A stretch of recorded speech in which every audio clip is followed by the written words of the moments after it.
السلام علیکم ورحمۃ اللہ وبرکاتہ۔ ناظرین کرام، امید ہے کہ آپ بخیر ہوں۔ ناظرین کرام، کافی عرصے کے بعد آپ حضرات سے ملاقات ہو رہی ہے اور میں امید کرتا ہوں کہ آپ سب خیریت سے ہوں گے۔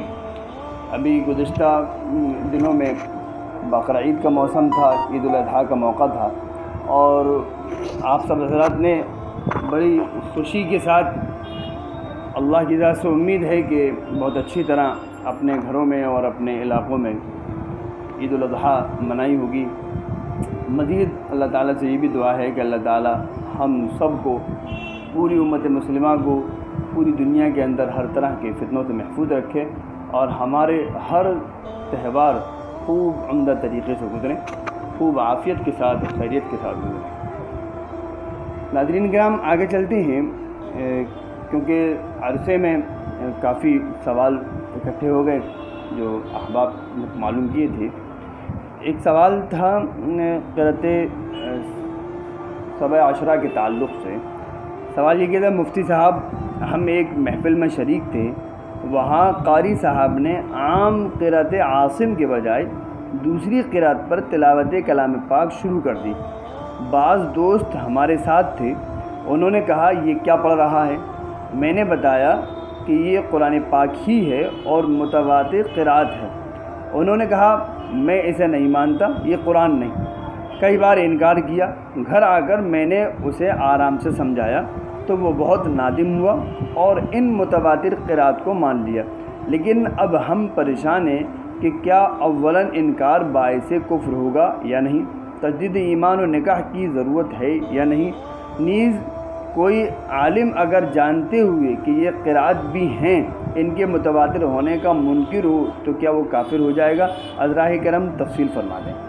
دیکھیے، میں سوال آپ کو ایک مختصر انداز میں بتا دوں۔ قرآن کریم کی 7 قرأتیں ہیں، یعنی قرآن کریم 7 قرأتوں میں پڑھا جاتا ہے۔ ہم لوگ جو پڑھتے ہیں وہ عام طور پر قرأت عاصم ہے، جس ترتیب سے ہم پڑھتے ہیں۔ جیسے ایک مثال کے طور پر وَالضُّحَىٰ وَاللَّيْلِ إِذَا سَجَىٰ مَا وَدَّعَكَ رَبُّكَ وَمَا قَلَىٰ، یہ قرأت ہے۔ دوسری قرأت کے اندر وَالضُّحَىٰ وَاللَّيْلِ إِذَا سَجَىٰ مَا وَدَّعَكَ رَبُّكَ وَمَا قَلَىٰ۔ تو اس طرح سے 7 قرأتیں ہیں قرآن کریم کی جو متواتر ہیں، تواتر سے چلی آ رہی ہیں۔ عام طور پہ دنیا کے اندر چونکہ ہم لوگ جو ہے ایک بڑا خطہ قرأت عاصم پڑھتا ہے اور تو اس لیے جو ہے ہم لوگ سمجھتے ہیں کہ بس ایک ہی قرأت میں قرآن نازل ہوا ہے۔ تو دوسرے ایک عام آدمی کو ایک کبھی اگر دوسری قرأت ہو تو اسے بڑا عجیب سا لگتا ہے کہ یہ جو ہے یہ کیا پڑھ رہے ہیں، یہ قرآن کو غلط پڑھ رہے ہیں، ایسا ہوتا ہے۔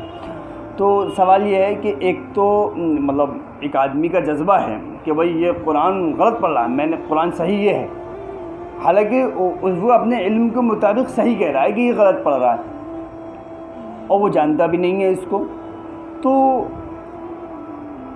ایک تو یہ مسئلہ، ایک یہ کہ آدمی جانتا ہے کہ قرآن 7 قرأت میں نازل ہوا ہے اور اس کے باوجود وہ اس کا منکر ہے کہ میں باقی قرأتوں کو نہیں مانتا۔ ان دونوں میں فرق ہے۔ تو ایک انجان آدمی جس کو معلوم ہی نہیں ہے اور اس جذبے کے ساتھ کہ قرآن میں کچھ گڑبڑ کر رہا ہے، تو اس جذبے کے ساتھ جب اس نے کہا ہے تو وہ اپنے اعتبار سے وہ صحیح کہہ رہا ہے اور وہ گمان بھی کر رہا ہے، مان بھی رہا ہے کہ یہ بندہ قرآن غلط پڑھ رہا ہے، حالانکہ اسے علم نہیں ہے بس اس بات کا۔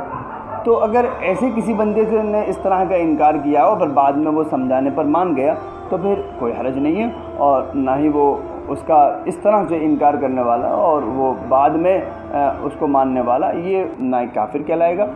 اس طرح سے انکار نہ ہی کسی نکاح کی ضرورت ہے اور نہ ہی کسی اور چیز کام کرنے کی ضرورت ہے۔ لیکن اگر ایک جاننے والا بندہ ہے اور وہ قرأتوں کا منکر ہو جاتا ہے، منع کرتا ہے کہ نہیں میں صرف ایک قرأت کو مانتا ہوں باقی کو نہیں مانتا، وہ قرأت کے متواتر ہونے کے باوجود ان کا انکار کرتا ہے۔ متواتر کا مطلب یہ ہے کہ لگاتار ایسی نازل ہو رہی ہیں قرأتیں اور پڑھا جا رہا ہے قرآن ان 7 قرأتوں کے ساتھ دنیا کے اندر، اور ان کے اس کے باوجود وہ انکار کر رہا ہے اور جانتا بھی ہے کہ یہ ہیں، تو پھر یہ بندہ اس کا ایمان خطرے میں ہے، اس کو توبہ کرنی چاہیے۔ تو امید کرتا ہوں کہ اس مسئلے کی وضاحت آپ کی سمجھ میں آ گئی ہوگی، صدقہ جاریہ سمجھ کر اس کو آگے بھیجیں۔ کوئی بات معلوم کرنی ہو تو کمنٹ باکس میں معلوم کر سکتے ہیں۔